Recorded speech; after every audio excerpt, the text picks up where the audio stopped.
July 26, 2018, 7:30 in the evening. In the hills above Redding, California, something impossible is happening. It was so unusual that even Carr Fire investigators are still struggling to completely understand it. If you've ever wondered what hell looks like, keep watching until the end of this video, because this is the story of the first recorded fire tornado in American history, and it's heading straight for a city of 90,000 people. 1:15 p.m. July 23rd. The cause was almost absurdly small. A travel trailer towed along Highway 299 near Whiskeytown Lake blew a tire. The bare metal rims scraped against the asphalt. Sparks flew into the dry roadside grass. That was it. That was the beginning.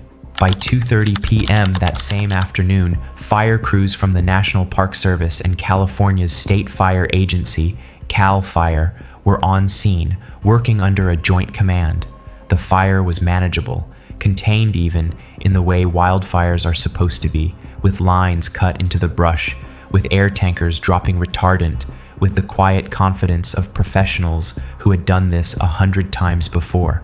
But California in the summer of 2018 was not a normal environment. We're expecting that sunshine and really this ridge of high pressure, the classic setup for a heat wave. And so we just continue day after day to bring those temperatures up. The state was locked in one of its driest, hottest stretches on record.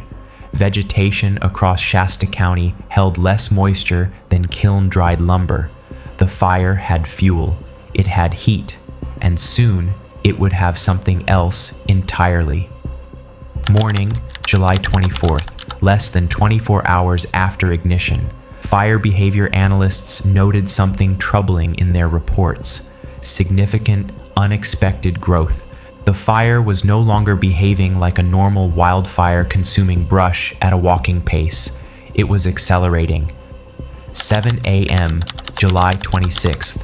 Command of the fire officially transferred to a full Carr Fire Incident Management Team, a signal that this was no longer a routine brush fire. It was escalating into something the state's most experienced commanders needed to take over directly. Nobody knew it yet, but 12 hours later, the fire was about to start making its own weather. 6:45 p.m., July 26th. The Carr Fire built a cloud, not an ordinary smoke column, a pyrocumulonimbus, a thunderstorm made of fire. Winds at the surface in excess of 140 miles an hour, which is equivalent to an EF3 tornado, 15,000 feet above the surface.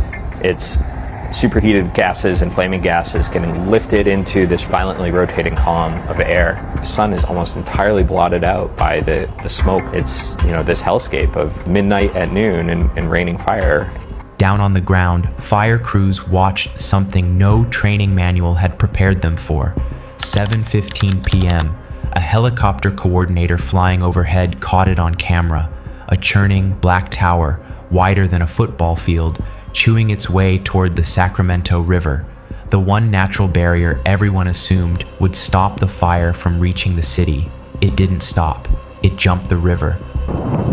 This fire is out of control. If you live near the Sacramento River between Eureka Way and Keswick Dam, start packing now.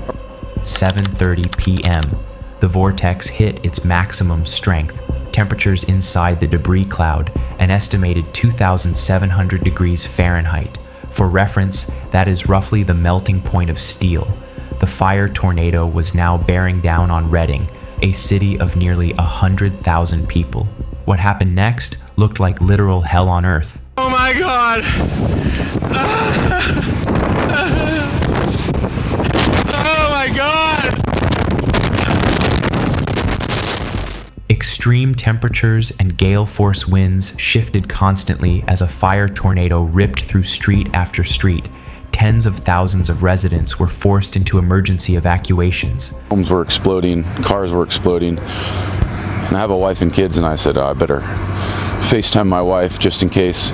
I didn't let her know why I was doing it, but I wanted to see her face one more time. On the west side of the Sacramento River, a bulldozer operator named Don Andrews was cutting containment line when the vortex reached him.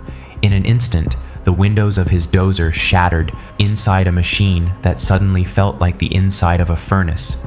With his bare hands trembling and singed by the heat, he dialed 911. 911, your emergency.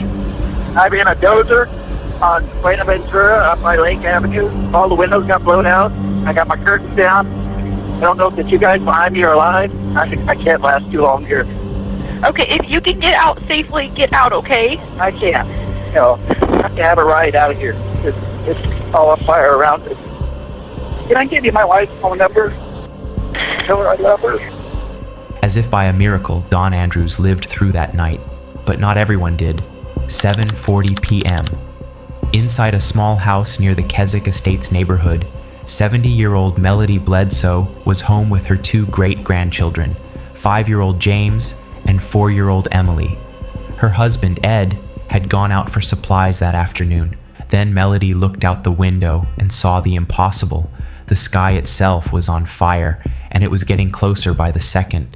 She called her husband, and the children cried out to their great-grandfather for help. He's saying, "Grandpa, please, you got to come and help us. The fire's at the back door." I said, "I'm right by you, honey. Just hold on. Grandpa's coming." Inside the house, with no way out, Melody wrapped herself and the two children in wet blankets. It wasn't enough.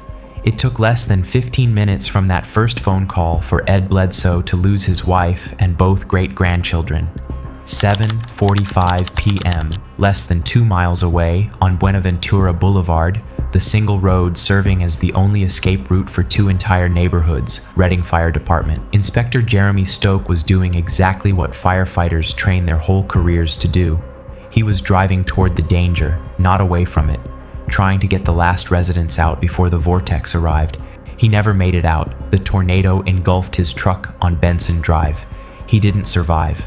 But Jeremy was not the last person lost that evening. 8 p.m. The vortex, after 30 minutes on the ground, finally weakened and dissipated. But by then, the damage was done.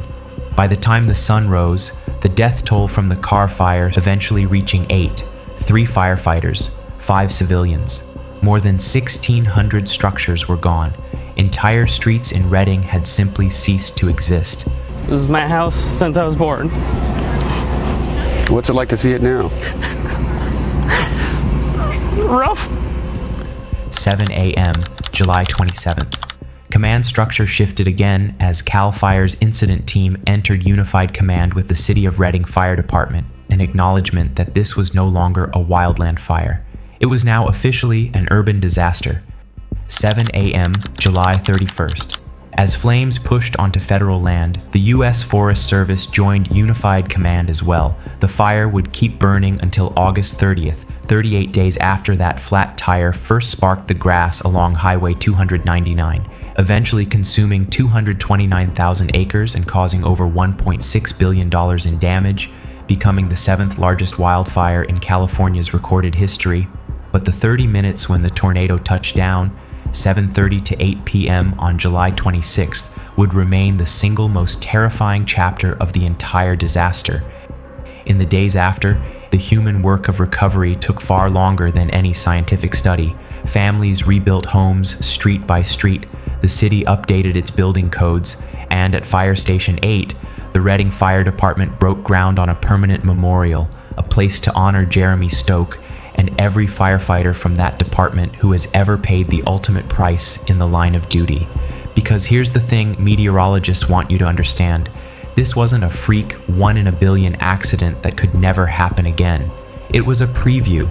As droughts deepen and wildfire seasons stretch longer across the American West, the exact conditions that spun up the Carr Fire's tornado, bone-dry fuel, explosive heat, unstable air, are becoming more common, not less. Somewhere out there, the next fire tornado is already possible. If this story moved you, consider leaving a like. It genuinely helps more people find stories like this one. If you or your family lived through the Carr Fire, we'd be honored to hear your memory in the comments below. And if you want more documentaries covering the most powerful natural disasters in history, subscribe, because there are more stories like this one still to tell.